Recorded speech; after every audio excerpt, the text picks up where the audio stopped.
Professor of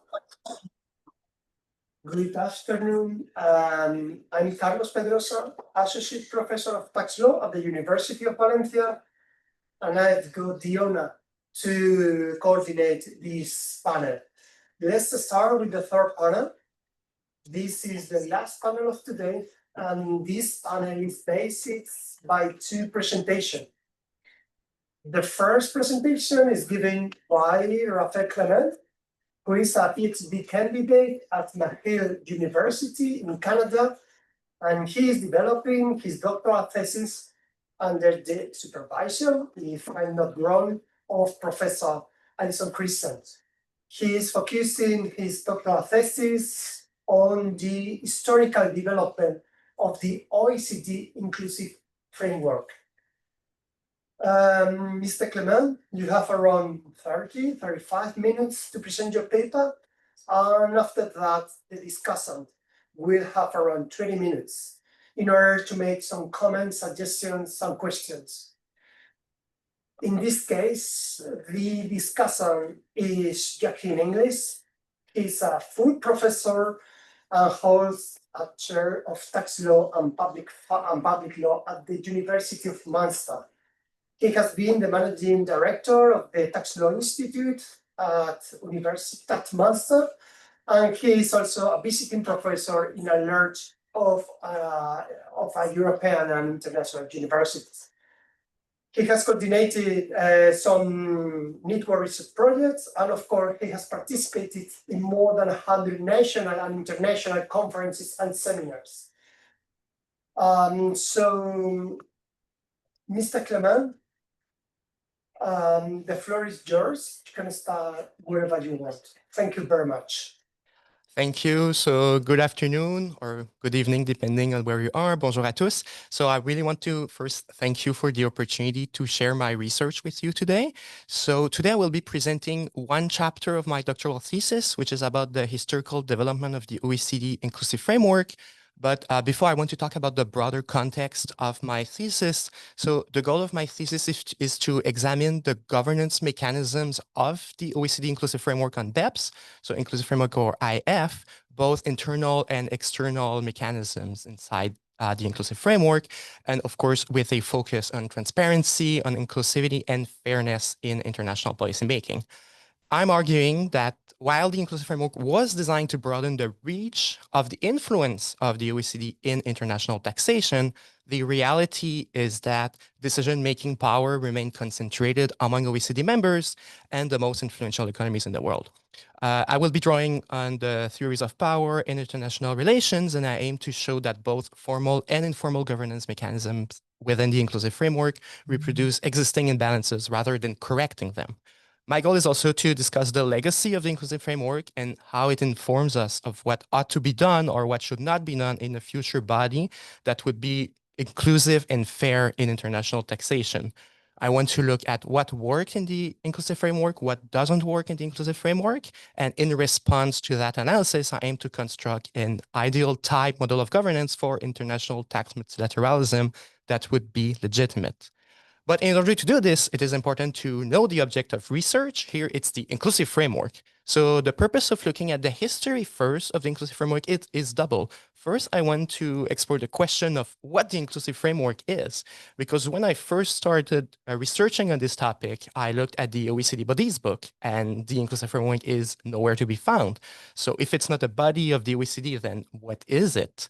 And when we're looking at OECD reports, official documentation to try to explain, try to understand what the inclusive framework is, most of the time, the OECD never truly explains what it is. It just says that the IF is a framework, which of course does not really help us understand what it is.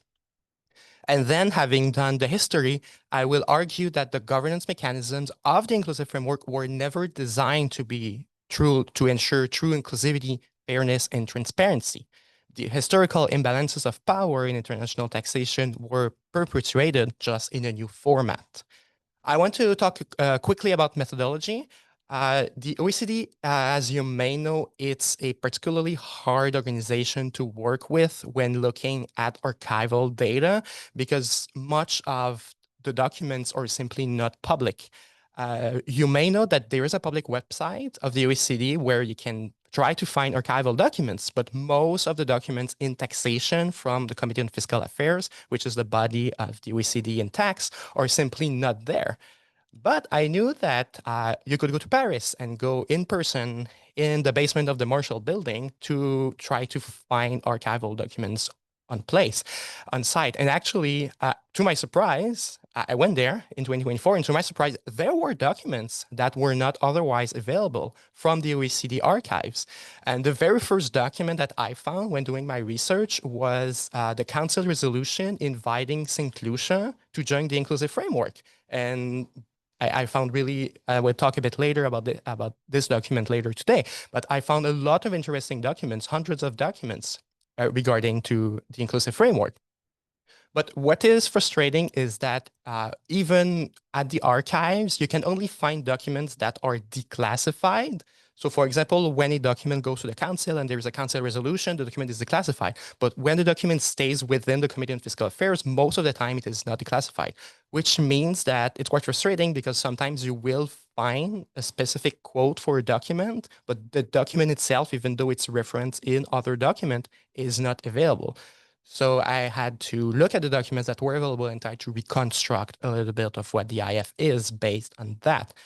I also looked at papers and was particularly interested in papers written by delegates or by ex-members of the Secretariat. There are not a lot, but they are. And finally, I also built on Pascal Saint-Amand's book, which is available, I think, only in French, where he very candidly explained a lot about the internal mechanisms of the OECD and especially the inclusive framework. And I think this book we don't really learn much, but we confirm a lot of what was said in the literature. And I think it was very interesting to have the top official of the Committee on Fiscal Affairs explaining the internal mechanisms. So before I delve into BEPS, I want to talk a bit about OECD pre-BEPS. So since the 1960s, the OECD basically became the leader in international taxation, and even some scholars call the OECD the de facto tax organization, which is striking when you think that the very first foundations of international taxation, they were laid by the United Nations and the League of Nations. But as we've seen in the 1950s, the UN basically lost influence over international taxation because of developed countries and corporations, and then the work was then the OECD was then becoming the leader in taxation in the 1960s, especially with the OECD Model Tax Convention and the transfer pricing guidelines.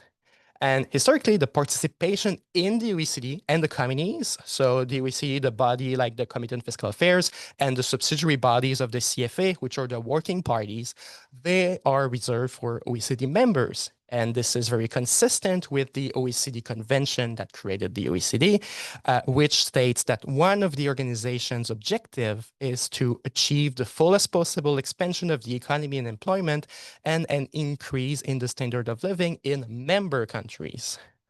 But since the 1990s, especially since the 2000s, the OECD wanted to broaden its reach of influence and try to also include non-member countries in some projects of the OECD. And the most common way to do it is establishing global forums. You may know the Global Forum on tax transparency, but there outside tax, it is also a very common way for the OECD to include non-member countries. And there are various global forums in the OECD on various topics. And in tax, the Global Forum, as we know today, it has been created in 2009. There was a previous Global Forum regarding tax matters, but it has been changed completely in 2009. So this Global Forum is only about exchange of information, as you may know. And I think it's quite interesting to look at the official documentation regarding the Global Forum to compare with what was done in the inclusive framework. So it's quite interesting to compare the IF to the Global Forum. So first thing, there is a resolution of the Council of the OECD creating the Global Forum. There is a clear governance structure of the Global Forum that is nowhere to be found for the inclusive framework. So that is the governance structure in the Global Forum is far from being perfect.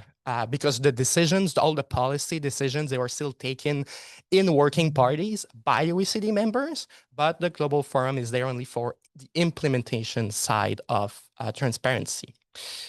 But we see, interestingly, we see a wording in the OECD Council that created the Global Forum that would be quite common in the inclusive framework era, which I will quote the Council resolution. It says, all members will participate on an equal footing. So this wording really is was first brought in the Global Forum. Interesting part about the Secretariat of the Global Forum, there is somehow a somewhat independent secretariat in the Global Forum. So according to the resolution, the Global Forum has a dedicated self-standing secretariat based in the OECD as to benefit from the OECD experience in this area. So there is some independence, but it's still hosted by the OECD. And I've been told by OECD officials that there is no Berlin Wall between the Global Forum Secretariat and the CFA Secretariat, but still there is some independence there. And according to Pascal Saint-Amand, the goal of the wording was to ensure the OECD does not lose control over tax matters.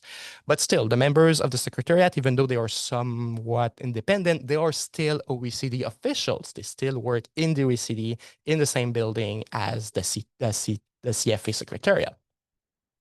So that brings us to 2012. So this is the beginning of the BEPS project. And before going further, I want to talk about two misconceptions that are very common about the BEPS project. The first is to link the BEPS project to the inclusive framework from the outset. It is worth remembering that the IF, it was not part of the BEPS action plan in 2013. Even when you look at the final report in 2015, it was only briefly mentioned in those terms.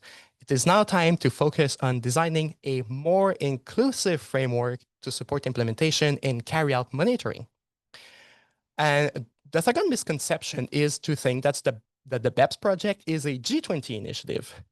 So contrary to what the OECD documents may suggest, there is evidence to support that the BEPS project was not originating from the G20, but rather originated in the OECD.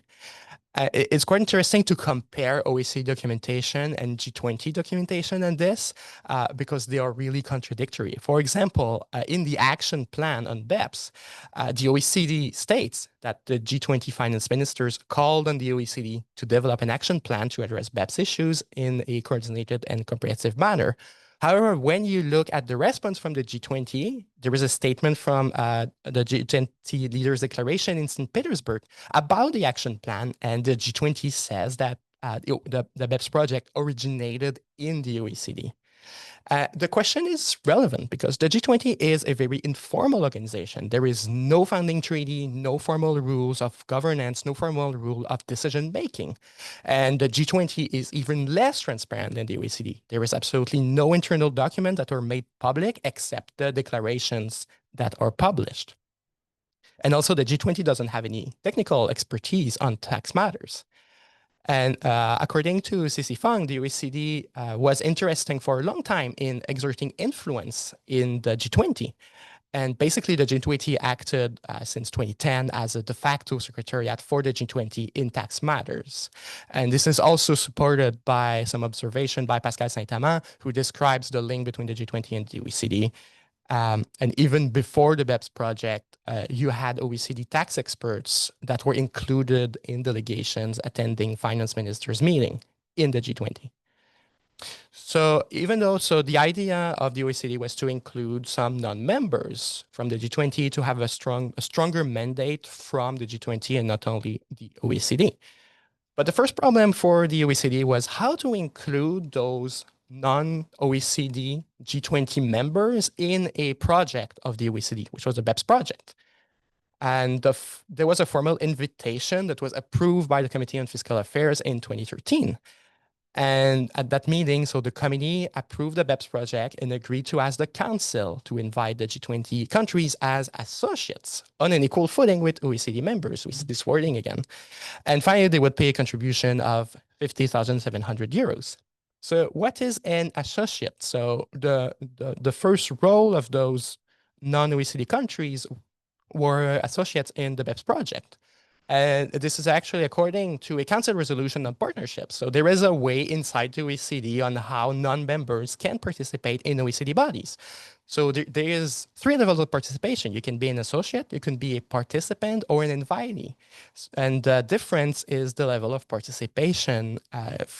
For associates, it is the strongest one. They can actually meaningfully participate in debates. Participants can be there but not participate, and invitees are simply invited to join.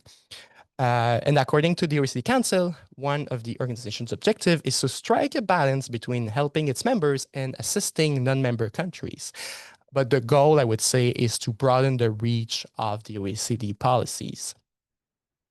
So you had the first members, OECD members and G20 member countries that I would call the BEPS 44, that are the first 44 countries that negotiated the BEPS reports. And actually they were negotiating them as opposed to later countries that joined after the reports that could not actually negotiate anything. But there is a difference also in what countries were integrated first in the BEPS project, because those were G20 countries, and several of the non-OECD G20 countries, they had been involved in the OECD in the tax work and elsewhere other projects even before the BEPS project. For example, before the BEPS project, Argentina, Chile, China, Russia, India, and South Africa were observers on the Committee on Fiscal Affairs. So those countries had some familiarity with the procedures of the CFA. And you also had Brazil, China, India, Indonesia, and South Africa that were identified since 2012 as key partners of the OECD. And as key partners, they were already being assisted by the OECD in implementing some OECD standards and best practices. So it means that for those countries, they had some knowledge of how the OECD was working. They had some prior experience at the OECD in tax matters and also at the OECD as a whole, which will be quite different from other developing countries that were added later after the project was completed. So that brings us to the establishment of the inclusive framework. So after BEPS reports were published, the OECD and the G20, they wanted a broad implementation. They were recognizing that a broader implementation was needed. They also wanted to increase the acceptance of the BEPS standards around the world. And only the BEPS 44 were not enough to see those standards being imposed on a large number of countries. And we could argue, I think, that the creation of the inclusive framework, it's a vehicle to impose the BEPS work on developing countries that never participated or negotiated in the first place. And if we remember back then in 2015, 2016, there was a momentum that was also there to bring the work back to the United Nations. And there were major criticism back then, especially at this Abeba conference, where there was a push to bring the BEPS project, to bring that work back to the UN. But finally, the OECD was able to retain the momentum. They were able to convince the G20 and the OECD to keep the work at the OECD, and other countries then decided to join. So when was it created? So the G20 endorsed the creation of the inclusive framework proposed by the OECD, as said in the declaration, in February 2016. So again, we see a lot in the declarations from the G20, we see a lot of wording that are exactly the same as the OECD resolution. So there is really a strong link there. And we can argue that the G20 declarations were probably drafted in part, at least, by the OECD Secretariat. So the first meeting was in Kyoto on the 1st of July, 2016. So having said that, a bit about the history, what is the inclusive framework? And I was looking at the literature at official documents, and it's really not clear. For example, Prof. Christians once said, the inclusive framework is the global tax body. And in the same article also said, the inclusive framework is a new global tax governance network. So let's look at archived document. So to summarize briefly, I could say the inclusive framework is a project of the Committee on Fiscal Affairs. So there is no legal personality of the inclusive framework. There is no independence in the OECD, because the inclusive framework is the Committee on Fiscal Affairs when it sits with the BEPS associates. There is no independent secretariat. The secretariat of the inclusive framework is the CTPA, is the Center for Tax Policy Administration, which is the secretariat for the Committee on Fiscal Affairs.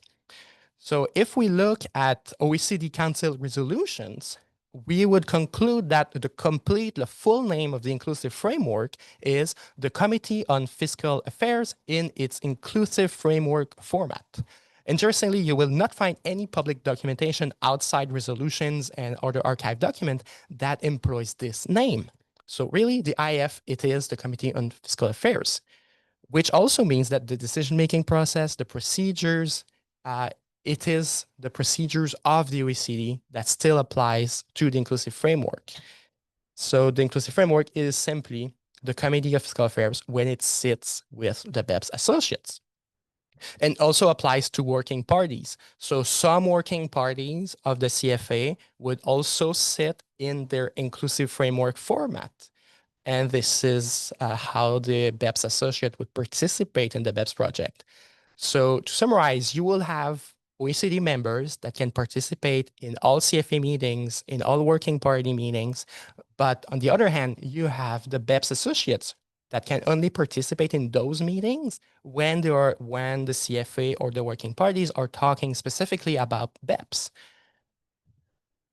And the BEPS associate status, so first, you need an OECD Council resolution to invite a country to become a BEPS associate.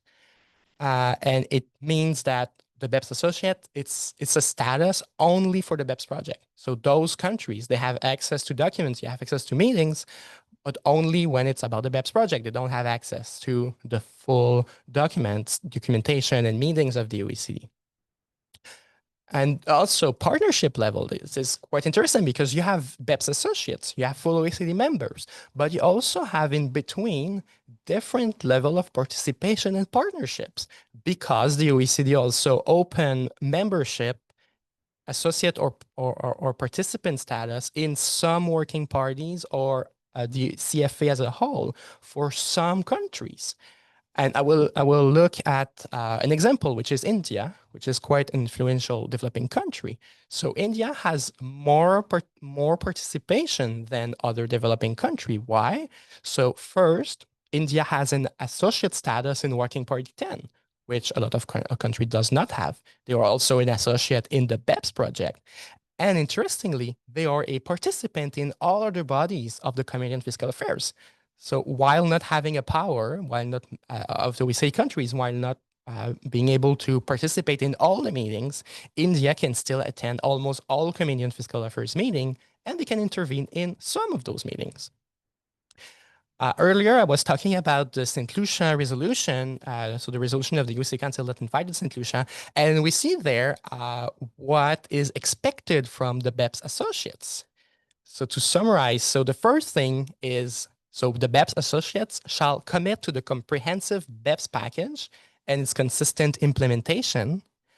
BEPS associates are expected to contribute to the BEPS project and to associate itself to the outcome of the project unless the country states otherwise. This is an example, maybe when the October statement on the pillars was first published, there was a list of countries that decided not to join. So there was a naming of those countries, probably because if a BEPS associate doesn't want to associate itself with part of the project, it has to state it otherwise, and it has to be published by the OECD. Finally, they also accept to participate in accordance with the rules of the OECD that might be modified from time to time, and they also shall contribute. In 2018, the cost was 20,200 euros. So the rules of the game of those countries outside the BEPS 44 were imposed on them after they were negotiated. So even more, they have to accept the 4 minimum standards subject to peer review. So the normative sovereignty of those countries that join later is limited. So they must accept the standards decided by the BEPS 44, mostly by the OECD, and also they must pay for that privilege of joining the inclusive framework. There's also some question about what does inclusive mean in the inclusive framework. And the inclusivity was notably criticized by India in the United Nations comments when they said that the approach of expecting developing countries to implement all the decisions made by the developed countries appears to be somewhat patronizing.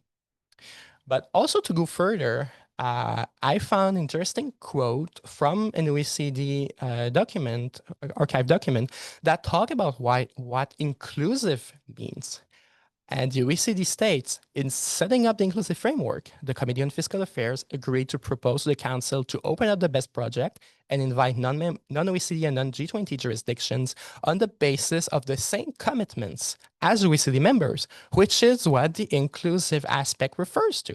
So there is some clue here that the inclusive aspect of the inclusive framework, it refers to the commitments and not necessarily to negotiating anything. It's about the commitments of the project.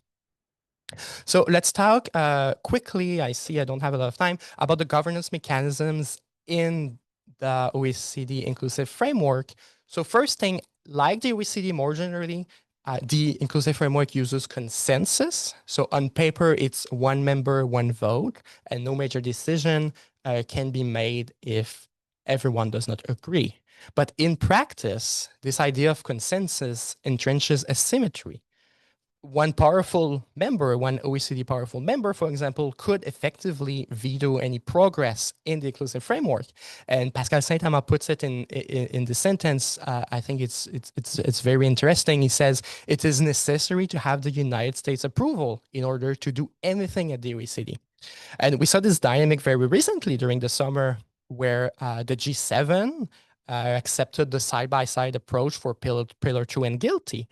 So you had 7 large economies, and especially the US, negotiating completely outside the OECD and the inclusive framework to shape the result. And it was later applauded by the OECD Secretary General. But this consensus for smaller countries, it can also operate as a normative suasion. So because of limited capacity, because of limited delegations, and also the pace and complexity of the rules being negotiated, some delegates may feel obligated to agree because they are pushed to do so and they don't want to be isolated. And there's also barriers to participation. We've seen a lot this wording of equal footing, but equal footing is undefined in OECD texts beyond talking about the commitments. And there is some problems in capacity and cost in pace and complexity. For example, if we remind ourselves of the Pillar 1 public consultations, the pace, the complexity, and the vast amount of material was astonishing. So imagine if you were a delegate trying to negotiate those. Also, informal networks in the OECD is also very important for OECD members, and it can be really hard to join the procedures of a working party without having proper information prior. And the question about equal footing is it only about marketing? Is it just a slogan used by the OECD? And Pascal Saint-Amand says that equal footing was a slogan. And he says, I also use it to appeal to developing countries and tax havens, which saw it as an opportunity to be at the table when decisions unfavorable to them were being made. Another central theme about the inclusive framework and the OECD is the power of the Secretariat. There really is an outsized role of the OECD Secretariat in the Committee of Fiscal Affairs. A lot of decisions are taken by the Secretariat and then pushed on the inclusive framework or the OECD by the Secretariat. And often the OECD would say that this is technical, for example, to pass some policy changes. So the more complex the issue, the more delegates would rely on the drafters, and the drafters, most often, it is the OECD Secretariat. So if I had to condense the history of the inclusive framework into a sentence, it would probably be something like that. The inclusive framework widened the circle of participation without redesigning the circle of power. And there are crucial choices that are embedded inside the inclusive framework, inside the Committee of Fiscal Affairs, that are by design, maintaining consensus, giving the Secretariat the pen and drafting proposals, requiring post hoc association to pre-written outputs, and charging a fee. These are not accidental. They were designed by the OECD, so the inclusive framework worked that way. And this ensure continuity in who sets the rule. Inclusive, equal footing did persuasive work. A lot of countries joined on those premises, but inclusion was defined as uniform implementation, uniform commitments, and not shared authorship. And I would conclude by saying that inclusion has to be designed. It cannot only be declared. And if we want a forum that is genuinely inclusive, fair, and equal, we need transparent rules and better governance mechanisms. So thank you everyone for listening. So this is the end of my presentation. Thank you.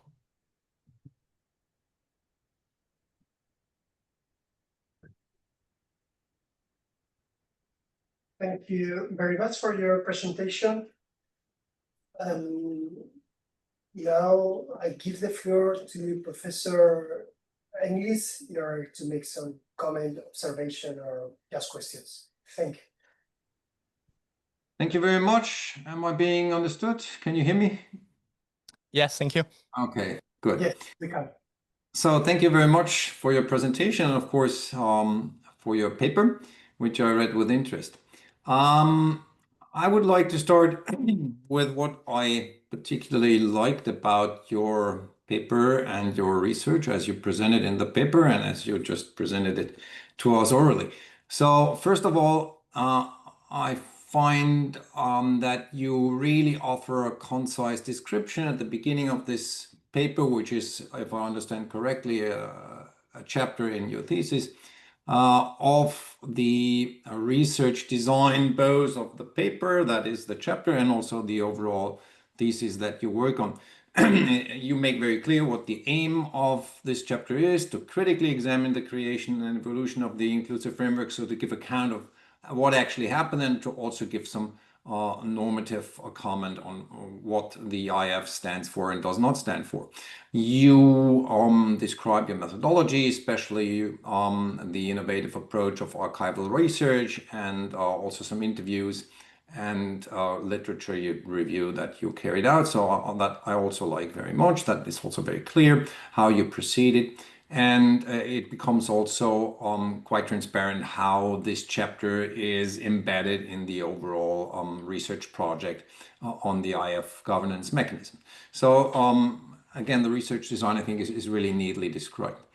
Now, in terms of substance, I really enjoyed reading the paper because it offers valuable novel analysis in various aspects. So first of all, of course, it does give a detailed account of the developments that happened before the inclusive framework was established, that led to the establishment, and also the governance structure. So this, say, empirical part or descriptive part is really quite detailed and quite informative.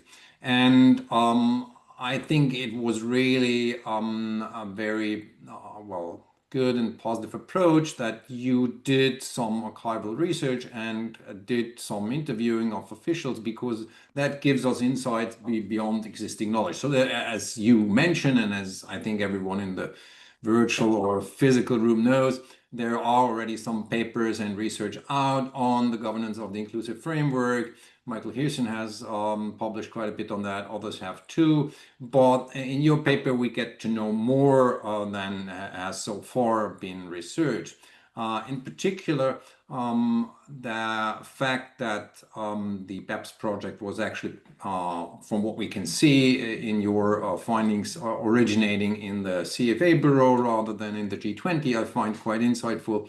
The fact that the OECD Secretariat acts as a de facto secretariat for the G20 was at least something that I had not read so clearly elsewhere.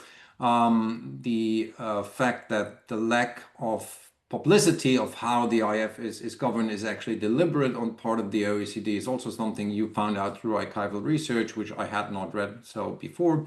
And particularly important, I find what you also just stressed in your presentation, that actually the inclusive framework is, formally speaking, nothing else than a particular format of the CFA rather than well, an independent body. I mean, everybody knew it's not a legally independent body, but you might perceive the IF as something that is still somewhat separate and independent from the CFA, and you showed like clearly that structurally and technically it is not. So that is, I think, really valuable new information that I at least could gain from your paper. You also accurately describe and analyze the persisting imbalances in the inclusive framework, and again also beyond at least to some extent what is already known. I mean, obviously it's quite clear that there is resource restraints, for example, on part of developing countries, and that leads to the fact that de facto there is no equal footing. So that, I mean, is, yeah, that's a valid finding, but that's not really new. But you offer more than that. You also show that, for example, and this is a really interesting finding, that the differences in prior involvement in OECD bodies and also in the BEPS project make a difference as to the standing and the networks, and therefore the influence that certain countries have in the inclusive framework. Also the difference in terms of access to OECD materials beyond BEPS can make a difference. And this is all something that I think that is really interesting that you show in your paper. And finally, it's probably also one of the most interesting parts, you highlight the influential role of the OECD Secretariat, as you just described it in your presentation as well. So all of this I find very positive and interesting, but of course I want to make some comments that might make you reconsider maybe also a few things, and offer some criticism also where I feel the thesis or the paper could be improved, and let's discuss whether you would agree or disagree. So first of all, sometimes I think, oh, I should watch clock as well, I see. Okay, sometimes you think, I think that more precise definitions would be helpful. For example, you make the statement that power imbalances still exist despite the appearance of inclusiveness. Now, that of course begs the question, how do you define inclusiveness? Because, at first sight, one might come to the conclusion that power imbalances can also exist in an institutional framework where, let's say, every country really has an opportunity, time and resource-wise, to actually develop and articulate their own position, and still there might be power imbalances. So if you say power imbalances still exist despite the appearance, the mere appearance of inclusiveness, that must mean that you define inclusiveness in a way that should eliminate or reduce those imbalances. And I would like to see such definition. Maybe it's in an earlier chapter, I don't know, but I didn't find it in this particular chapter.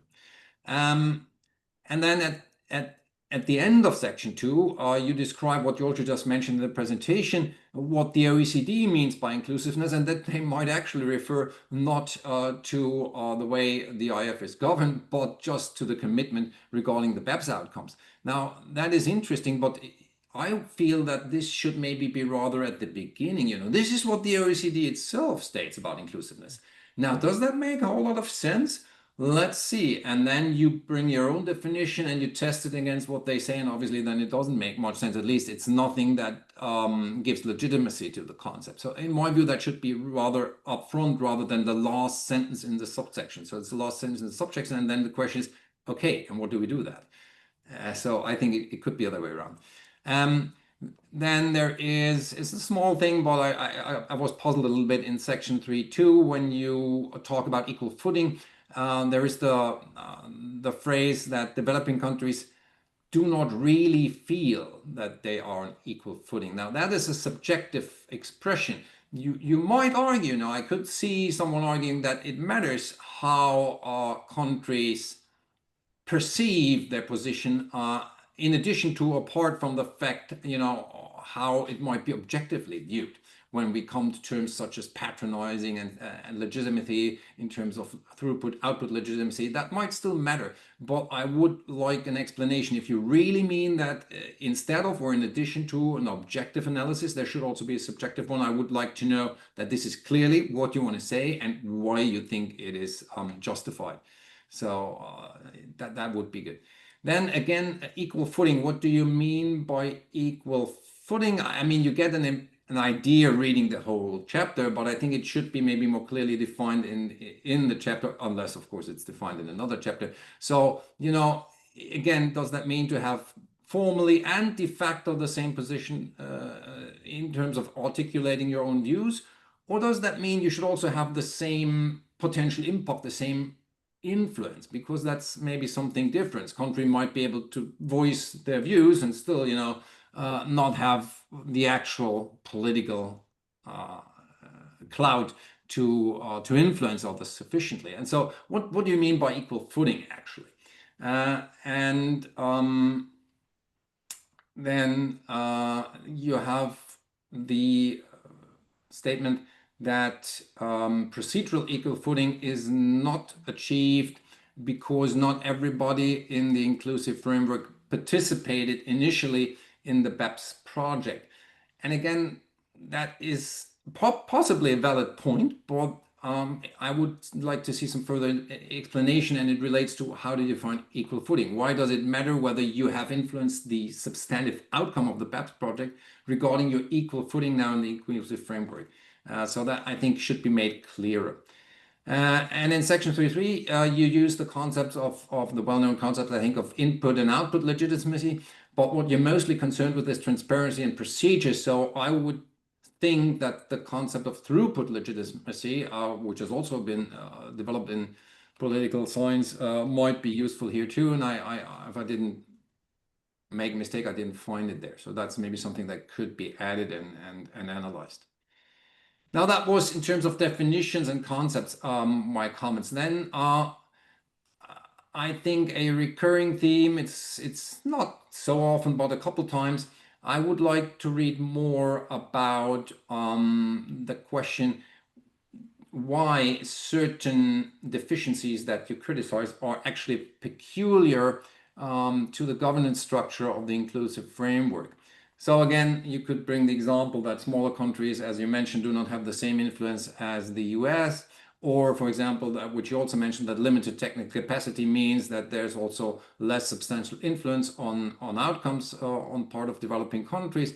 But again, to what extent is that actually due to the governance structure of the IF, or maybe a bit more precisely asked, to what extent is that something that you would, in addition to having, a governance structure, also affirmative action in a way? So additional matters beyond maybe governance in a strict sense, such as capacity building elements, that put those countries in a position through material aid, through experts that are maybe financed by the others that exist, particularly the developing countries, or whatever you can think of, to put them in a position to really have the capacity to argue on an equal footing. So what extent is that something that can be seen as peculiar to the governance structure in the strict sense, maybe peculiar to the governance structure of the IF in a broader sense, and to what extent maybe is that something that probably even an ideal governance structure cannot fully overcome? So these kind of differentiations would be good to have, I think. Yeah, and then some other reasonings that are not related to this particular questions are also, to me, not fully clear. So when we go to the equal footing discussion, section 3.2, you, in my view, mix the aspect of lack of transparency of procedures with the lack of equal footing. And yes, these aspects are certainly related, but they're probably not, fully overlapping or fully congruent. There are, in my view, separate aspects that interact. There's an interdependency, but they are two different criticisms that, in a way, if combined, exacerbate the deficiencies, and they do combine in the inclusive framework. But I think at the outset, it might be good to distinguish different aspects that should define equal footing and the deficiencies that we find in that regard in the inclusive framework. And then you could say how maybe different deficiencies have a virtually reinforcing negative impact. So to have a bit more conceptual clarity, also one level below the core definition of what equal footing is, also when it comes to the different ramifications, maybe. Yeah, in a similar way, you criticize the lack of publicity of the inclusive framework proceedings in the subsection on the role of the OECD Secretariat. And however, it's not expressly mentioned why the lack of publicity of proceedings gives the OECD Secretariat, about which this section is, an outsized role. I mean, obviously, yes, we can probably agree intuitively that there will be a connection, but you don't explicitly make it. So that should be done. Yeah, then, yeah, why is the fact that developing countries have limited resources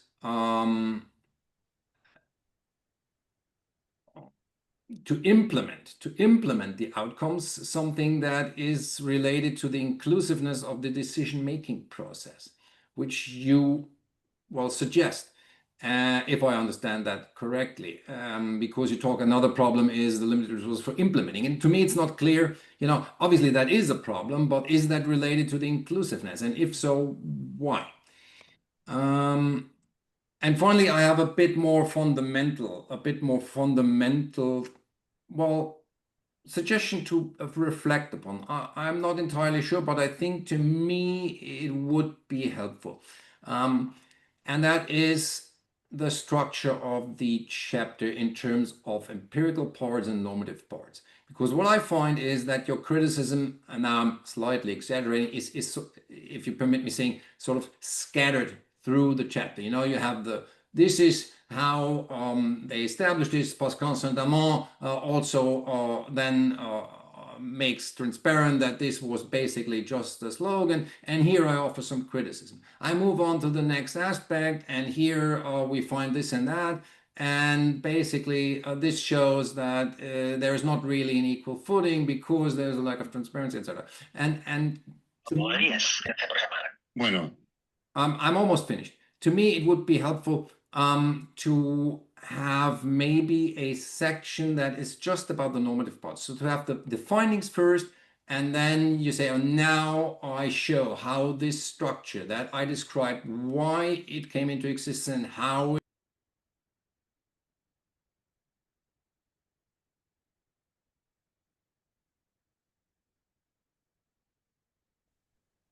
Joaquim, you have been muted.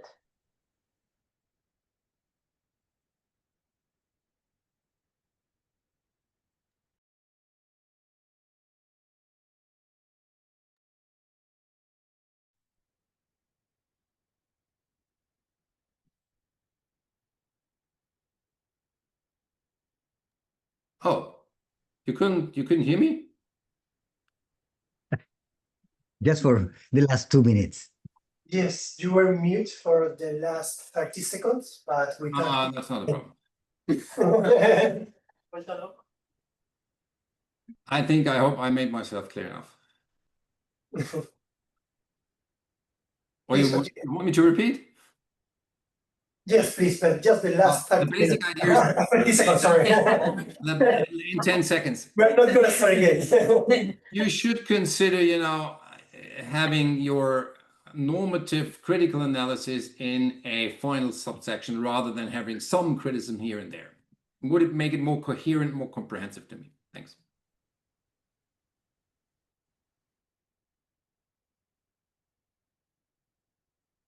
Thank you very much. Mr. Clement, I'm not sure if you got some comments or do you like to respond or not? You're mute. So wait, do you hear me now? Yes, we can. Very quickly, I really want to thank you for all these comments. It's very useful. There's a lot of things to think about. I think there's something that I'm already implementing. For example, all the definition aspects are in the literature review. So I'm talking about what inclusiveness, what equal footing means. So I decided not to repeat it in this chapter or to include the first chapter just for not having too much materials. But really, I think it's very important that I go back and ensure that I'm making the links between the definitions and this chapter.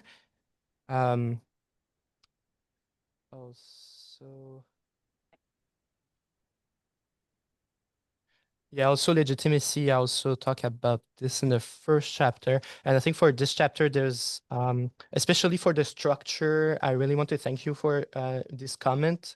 I think indeed I should at least try to rewrite it in that way. I think it would be clearer. And this was some thinking that I had done when writing the chapter, and I was not sure. So I really thank you for this comment also. And yeah, and conceptual clarity, I think I have to go back to the first chapter just to be sure I'm actually defining correctly and I'm making the links. So I really, sorry, I think I'm at the end of my time. So I really want to thank you for taking the time to review and give those comments. It's very, very useful for the rest of the thesis. Great, and thank you for an insightful chapter. Thank you. Wonderful. Is there any other comments in the digital audience or in the real audience?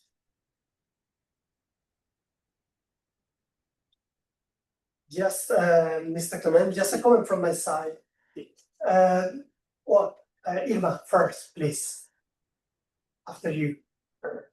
Thank you so much. And I think that the comments from Joaquim are very, very useful and very relevant. And I think that having looking at the legitimacy, looking at the inclusiveness, and perhaps you can also see, I don't know if it makes your life a little difficult, but after working so much on legitimacy and inclusiveness, I'm puzzled by two things.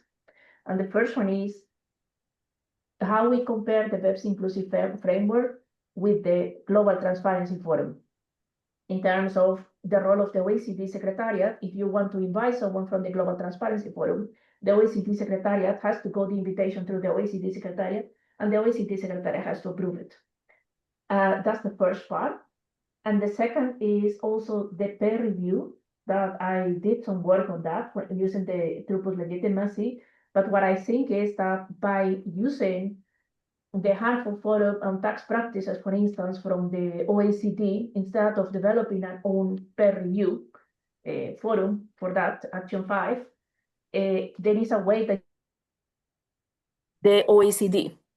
So these dynamics, I think it's interesting. And three small things. The first one is that it's consensus, yes, for being part of the BEPS inclusive framework. So that's the reason why, for instance, Cyprus has not been able to be a member because of Turkey. But at the same time, it's consensus -1 when you approve the peer review. And that also happens in the Global Transparency Forum. So then it's important to see that, because the same structure has been used. And since you are deep in so much and getting into what is the BEPS inclusive framework, I will say that look at the Global Transparency Forum. Perhaps I know it make a little your life a little difficult, but why we do not complain about that, but we do complain about BEPS. Because that's also one part that, and what you can also see about it is that to what extent also the role of the scholars, because if you talk to Martin Hershon, for instance, if you talk to Alison of any other, there is a lot of scholars working on that. And what has been the role of the scholars next to the ATAF, the African Tax Administration Forum, on creating this kind of discourse on legitimacy and inclusiveness? So this would be something that I would say that it will bring your research to a higher level where things are not being yet answered, and that since you have access to the OECD documents and interviews, perhaps this would be interesting.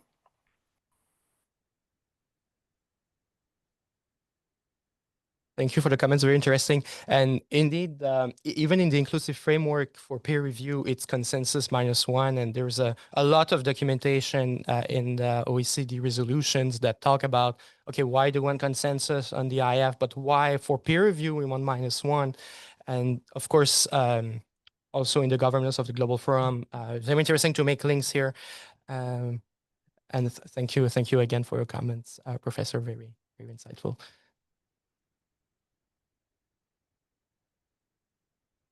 Okay, any other observation? Any other comments? No, we are running out of time. Okay, in order to respect our agenda, thank you very much. And what we can clap our hands. And thank you very much, Mr. Clement, Professor English. And let's move to the next one. Thanks. Thank you.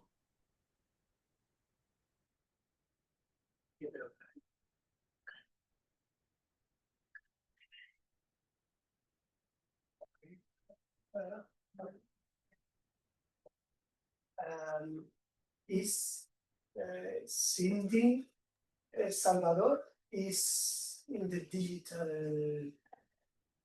No, digital- no la veo. I don't see her. Oh, no. Yes, okay. Yo It was tampoco. 2 hours or 3 hours ago, but she disappeared. Yeah. Yeah. That's good. Well, it's gonna wait for a couple of minutes, if it's okay for you. I'm gonna also send her an email.